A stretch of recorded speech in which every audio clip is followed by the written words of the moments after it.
नमस्कार.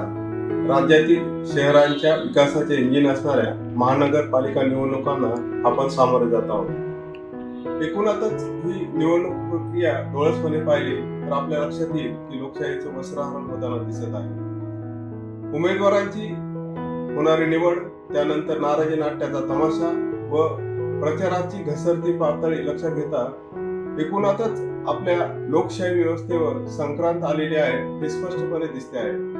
अर्थातच यास जबाबदार कोण हा प्रश्न जर उपस्थित केला गेला तर आपसुकच इतरांना बोट दाखवण्याची आपली जी संस्कृती आहे त्यानुसार आपण हा दोष राज्यातील राजकीय पक्ष, त्यांचे नेते आणि निवडणूक आयोग माध्यमांना देतो. परंतु हा प्रकार म्हणजे धूळ आपल्या चेहऱ्यावर असताना आरसा पुसण्याचा प्रकार ठरतो. कारण की लोकशाही व्यवस्थेमध्ये सर्वात प्रमुख भूमिका बजावणारा कोण असेल तर तो मतदार, आणि म्हणूनच लोकशाही व्यवस्थेमध्ये मतदाराला राजा असे संबोधले जाते. आता पुढचा प्रश्न आहे की खरंच आपण त्या राजाच्या भूमिकेत आहोत का? तर याचे सुद्धा उत्तर नकारात्मक आहे.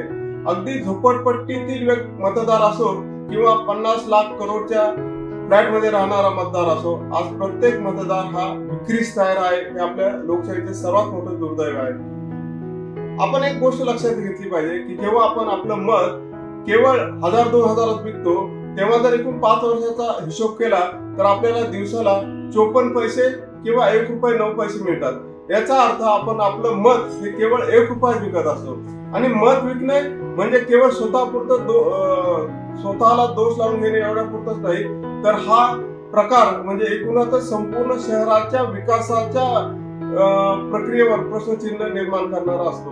कारण एक गोष्ट लक्षात घ्या, जेव्हा तुम्ही मतदान करण्यासाठी पैसे घेता तेव्हा ही गोष्ट लक्षात घ्या की जे उमेदवार तुम्हाला जे आज पैसे देत आहेत ते त्यांच्या खिशातून देत नसतात, तर ते पैसे आपल्याच खिशातले असतात, करदाता माणसाच्या खिशातले असतात.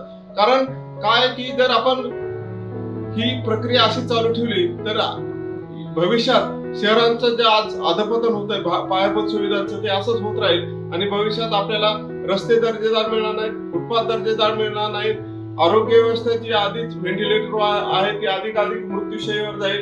त्याचबरोबर शिक्षण व्यवस्थेसाठी बारा वाढलेले दिसतील. याचे प्रमुख कारण म्हणजे आपण मतदार आहोत. त्यामुळे आपण मतदान करताना अत्यंत डोळसपणे करणे आवश्यकता आहे.